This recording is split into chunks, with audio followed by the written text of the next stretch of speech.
Proclamação do Evangelho de Nosso Senhor Jesus Cristo, segundo Marcos. Glória a vós, Senhor. Início do Evangelho de Jesus Cristo, Filho de Deus. Está escrito no livro do profeta Isaías: Eis que envio o meu mensageiro à tua frente, para preparar o teu caminho. Esta é a voz daquele que grita no deserto: preparai o caminho do Senhor e endireitai suas estradas. Foi assim que João Batista apareceu no deserto, pregando um batismo de conversão para o perdão dos pecados. Toda a região da Judéia e todos os moradores de Jerusalém iam ao seu encontro, confessavam seus pecados e João os batizava no Rio Jordão. João se vestia com uma pele de camelo e comia gafanhotos e mel do campo. E pregava dizendo: depois de mim virá alguém mais forte do que eu. Eu nem sou digno de me abaixar para desamarrar suas sandálias.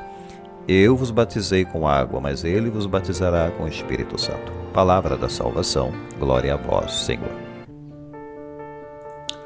Bem, caros irmãos, hoje, nesse segundo domingo do Advento, nos é apresentado a figura de João Batista, precursor do Messias. Uma figura extremamente importante e que tem fortíssimos traços proféticos e também uma espiritualidade muito grande. E a espiritualidade de João Batista não era uma fuga da realidade, nem uma alienação, pois João Batista ele era uma pessoa profundamente compreendedora e consciente da realidade do seu povo. E ele dava testemunho de austeridade, de desapego e de pobreza. Portanto, João Batista ele tinha uma espiritualidade extremamente encarnada. Temos que nos perguntar se realmente a nossa religião é encarnada ou ela é alienada. Uma pergunta importante.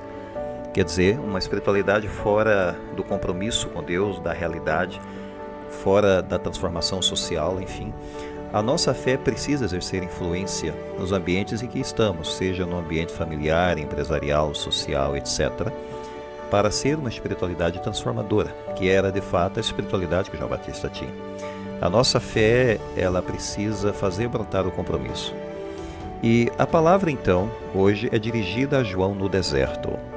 Por que o deserto? O deserto é um lugar de ressonâncias espirituais para o povo de Israel. Eles caminharam 40 anos no deserto. Portanto, o deserto lembra muitas coisas para Israel. É verdade que é uma paisagem desolada, é uma paisagem árida, é um solo estéril, com pedras, com rochas, etc. Mas isso é a imagem do coração, pois os corações também podem ser estéreis, semelhante a um deserto. E o deserto lembra também a experiência de Israel com seu Deus. Foi um lugar de desafios para Israel, mas foi um lugar de mudanças e de transformação para esse povo. Ou seja, eles aprenderam no deserto a confiar em Deus, a se desfazer das coisas supérfluas, aprenderam a ser solidários no deserto, aprenderam a confiar de fato, fortemente em Deus. E é justamente aqui que João Batista está, porque o deserto é um lugar de fortes reminiscências para Israel. Podemos perceber a figura do profeta João Batista em 3 aspectos. Ele é aquele que prepara o caminho. Eis que eu vos envio o meu mensageiro para preparar o caminho. Versículo 2.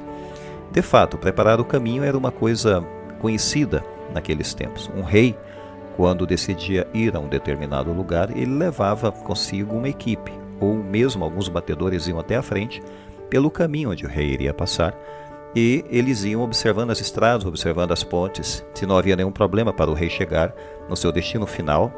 Enfim, então os batedores eram uma coisa muito comum usada naquela época, os mensageiros, que inclusive iam à frente como arautos para anunciar a chegada do rei. E João Batista também ele é visto como o proclamador, porque no versículo 4 é dito: ele pregava um batismo de conversão para o perdão dos pecados. Então ele proclama uma mensagem. Essa conversão ela implica sim o arrependimento do pecado, ou seja, uma mudança interior, uma mudança de mente que resulta em uma mudança de ação. O arrependimento não é algo fácil. Às vezes, o arrependimento na vida de boa parte das pessoas vem de uma maneira muito difícil, uma maneira muito dura e sofrida. Existe um certo caso em que, no determinado dia, um oficial bateu num jovem soldado. Esse caso aconteceu no exército. O golpe não fazia nenhuma justificativa, era um golpe injustificado. Mas os regulamentos proibiam que o soldado revidasse no seu oficial. Então, o jovem também era um cristão, portanto, ele não ia fazer nada que magoasse o oficial. Mas o soldado disse para o seu oficial: um dia o senhor vai se arrepender disso. Bem, tempos depois, numa batalha muito grande, ele viu o oficial ferido tentando arrastar-se de volta para a trincheira. E por acaso foi aquele soldado que um tempo antes havia sofrido uma bofetada do seu oficial. No entanto, esse soldado viu que era o seu oficial e, arriscando a própria vida, foi em auxílio dele. Ele estava ferido e ele o carregou até um posto médico.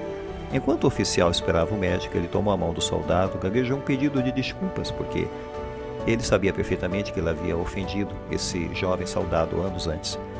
Mas aí o rapaz disse para ele com um sorriso: eu sabia que o Senhor um dia ia se arrepender. E de fato, o arrependimento muitas vezes só vem com sofrimento. As pessoas só caem em si depois de enfrentarem certas dificuldades, de enfrentarem certos desafios, de precisar de auxílio, ajuda, etc.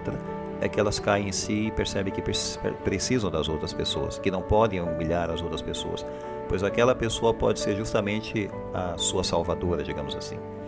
Bem, hoje nós temos que dar ênfase ao arrependimento, porque João Batista dá ênfase ao arrependimento, hoje, no deserto. Muitos estão proclamando, infelizmente, um cristianismo diluído, um cristianismo sem exigência, um cristianismo sem discipulado, um cristianismo sem arrependimento. Infelizmente, há pregações por aí que são extremamente soft lights e não exigem um compromisso. Precisa-se falar da verdade, né? A verdade tem que ser dita, a verdade sobre o pecado, sobre justiça, sobre o julgamento de Deus, que era o que João Batista fazia, para despertar o arrependimento e para despertar a volta a Cristo. É São Paulo quem nos diz em 2 Timóteo 4:3: pois está escrito, pois está chegando o tempo em que as pessoas não suportarão o sólido ensinamento, mas tendo ouvidos coçando, acumularão para si os próprios mestres para atender às suas paixões e se afastarão de ouvir a verdade e se perderão nos mitos. Infelizmente é uma realidade hoje para nós também. João Batista é também uma figura que aparece no deserto como um grande pregador. Ele proclama arrependimento e conversão. Então ele diz no versículo 7: depois de mim vem aquele que é mais poderoso do que eu, e cuja tira de sandália eu não sou digno de desamarrar. Ora, ele proclama o arrependimento, mas o coração de sua mensagem é uma pessoa, que é Jesus Cristo. É uma pessoa, não é uma ideia. Perto de Cristo ele sabia que não era nada. João Batista sabia que era insignificante perto da pessoa de Jesus. De fato, ele diz que não é digno de desamarrar as sandálias do mestre. E desamarrar a sandália era um dos serviços mais humildes que existia. João acha que nem para isso serve, né? Ele é inferior, inclusive, até à posição de servo, não poderia ser servo de Cristo. Ou seja, ele está dizendo que ele não é nada, Cristo é tudo. Ele não é nada, Cristo é tudo. E para realçar a dignidade de Jesus é preciso ver a própria indignidade. É isso que João enxerga em si, a sua indignidade perto da luminosidade de Cristo, o Filho de Deus. Claro, isso é incrível, né? Pois Jesus o tinha em alta consideração. Jesus o considerava, entre os profetas, o maior já nascido nesse mundo. Lucas 7:28. Digo-vos, pois, que entre os nascidos de mulher, ninguém é maior do que João Batista. Mas ainda assim, João se considerava nada. Ele se considerava pequeno, insignificante, o que é muito interessante perceber. Que eu diminua e que ele cresça. É uma palavra e uma frase que sai da boca de João. É necessário que eu diminua e ele cresça. Pensemos nisso, pois a figura de João Batista é uma figura que aponta para Jesus. Será que a nossa vida aponta para Cristo? Pensemos nisso. Louvado seja o nosso Senhor Jesus Cristo, para sempre seja louvado.